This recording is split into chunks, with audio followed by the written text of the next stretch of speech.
नमस्कार, आशा लाईफस्टाईलमध्ये तुमचं अगदी मनापासून सगळ्यांचं स्वागत आहे। तर आज आपण बनवणार आहोत एकदम सोप्या पद्धतीने ज्वारीच्या पिठापासून थालीपीठ। बनवायला खूप सोपे आहेत आणि झटपट देखील बनवले जातात। तर आपण एकदम सोप्या पद्धतीने हे ज्वारीच्या पिठापासून थालीपीठ कशा पद्धतीने बनवले ते बघूया। चला तर व्हिडिओला सुरुवात करूया। व्हिडिओ पूर्ण बघा आणि व्हिडिओ जर आवडला तर व्हिडिओला लाईक करा, शेअर करा। चॅनलवरती जर नवीन असाल तर प्लीज चॅनल सबस्क्राइब करा।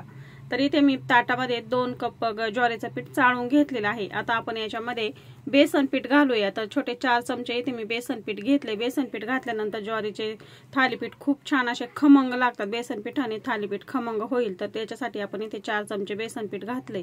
याच्यामध्ये अजून छान होण्यासाठी, अजून टेस्ट येण्यासाठी 2 चमचे आपण सफेद तीळ घालून घेतलेत। अर्धा चमचा ओवा घेतलाय। ओवा हातावरती कुस्करून घेऊया आणि याच्यामध्ये घालून घ्यायचंय।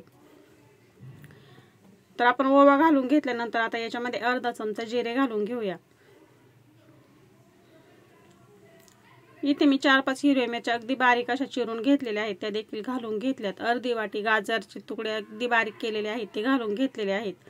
आपल्याला याच्यामध्ये गाजरचे तुकडे आणि कांदा जो घालणार आहे तो अगदी बारीक असा चिरून घ्यायचा आहे। तर इथे भाजीच्या कटरमध्ये मी अगदी बारीक असं हे दोन्ही पण चिरून घेतलेलं आहे, बारीक करून घेतलेलं आहे। तर इथे मी मध्यम साईजचे 3 कांदे घेतले होते आणि अगदी बारीक झालेले आहेत ते, काही शिल्लक ठेवलाय।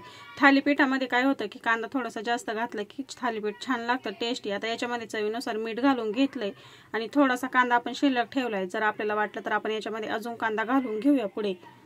आता याच्यामध्ये घालून घेतलेला सर्व जिन्नस आपण पिठामध्ये व्यवस्थित अशा एकत्र करून घेतलेले आहेत आणि शिल्लक राहिलेला थोडासा कांदा होता तो अजून मी याच्यामध्ये घालून घेतलेला आहे, छानपैकी एकत्र करून घेतले। आता याच्यामध्ये आपल्याला पाणी घालून घ्यायचंय। तर पाणी इथे मी गरम करून घेतलेलं आहे, कोमट पाणी आहे। कोमट पाण्यामध्ये आपण आता हे पीठ भिजवून घेऊया। तर थोडं थोडं पाणी घालून घ्यायचंय आणि याला हलकसं घट्ट असं करून घ्यायचं। जास्त घट्ट पण करायचं नाही आणि जास्त पातळ पण ठेवायचं नाही। आपल्याला याचे थालीपीठ थापून घ्यायचे। तर बघा या पद्धतीने पीठ मी इथे मळून घेतलेलं आहे।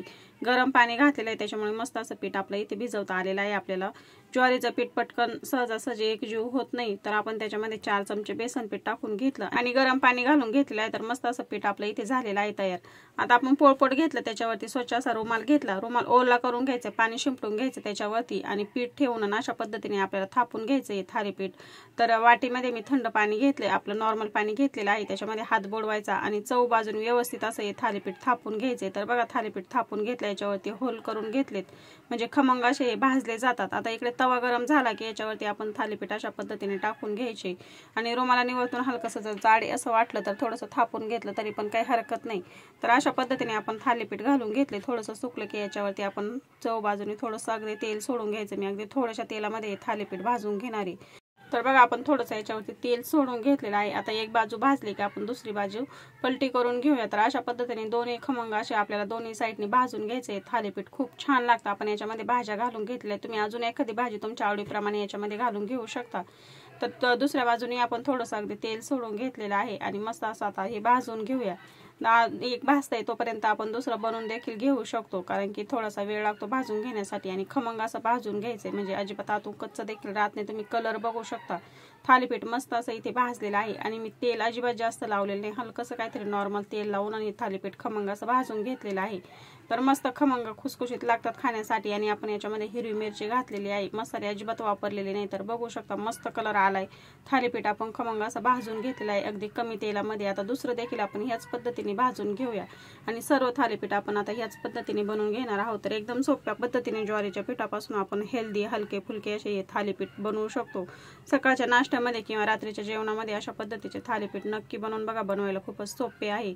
अगदी किती घाई गडबड असली तरी पण आपण सहज बनवू शकतो, जास्त वेळ लागत नाही। 10 ते 15 मिनिटांमध्ये हे थालीपीठ तयार होतात। तर आता एक साईड भाजून घ्यायची आणि दुसऱ्या साईडने तेल सोडून घ्यायचं आणि अशा पद्धतीने खमंग असे दोन्ही साईडने आपल्याला थालीपीठ भाजून घ्यायचे।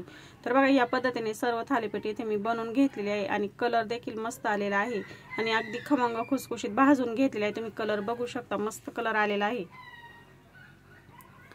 तर अशा पद्धतीने आपल्याला थालीपीठ हे भाजून घ्यायचे। तुम्ही दह्याबरोबर खाऊ शकता किंवा चटणी बरोबर खाऊ शकता।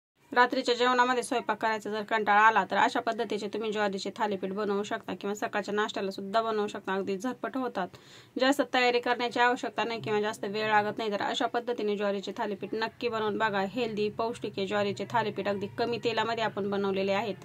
तर तुम्ही ह्या पद्धतीने थालीपीठ नक्की बनवून बघा। तुम्हाला आजचा व्हिडिओ कसा वाटला मला कमेंटमध्ये नक्की सांगा। तुम्हाला जर हा व्हिडिओ आवडला असेल तर व्हिडिओला लाईक करा, शेअर करा आशा लाईफस्टाईल चॅनलवरती जर तुम्ही नवीन असाल, चॅनल जर अजून तुम्ही सबस्क्राईब केला नसेल तर प्लीज चॅनल सबस्क्राईब करा, म्हणजे मी अपलोड केलेले व्हिडिओ तुम्हाला लगेच बघायला भेटतील. शेजारी बेल आयकॉनचं बटन आहे ते क्लिक करा.